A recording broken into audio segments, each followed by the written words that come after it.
ये सावन महीना में एक जनी अपना मर्द के बारे में अपना सखी से कहत तरी, ए सखी बाड़न गांजा पी के भकुआई रहत तरन, गाड़ी चलावत तरन, बाबा धाम जा तरन, वही गियर पर झूलत रहत तरन।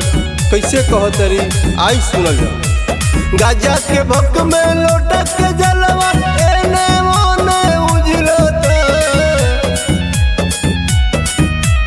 गांजा के भक में लोटक के जलवा एने मोने उजलत। पियले बाटे ड्राइवर सैया गियर में धाई धाई झूलता, पियले बाटे ड्राइवर सैया गियर में धाई धाई झूलता, पियले बाटे ड्राइवर सैया गियर में धाई धाई झूलता।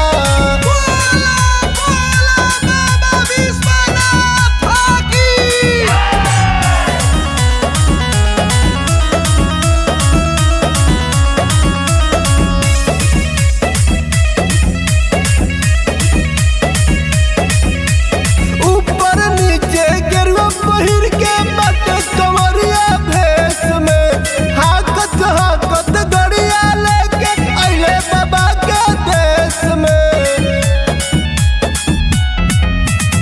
ऊपर नीचे गेरुआ पहिर के बाटे कमरिया भेस में, हाकत हाकत गड़िया लेके अइले बाबा के भेस में। भांग के गोली झोली में लेके खाए खाए नीलोता,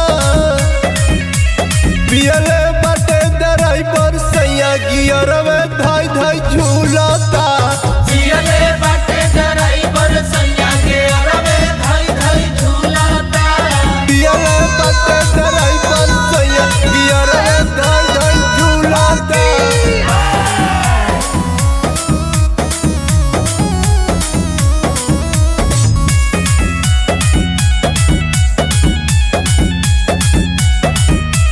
छोटा बिसन पूरी सुन गाजा के दीवाना हो, कही के पर शादी पिए इहे एक बहाना हो।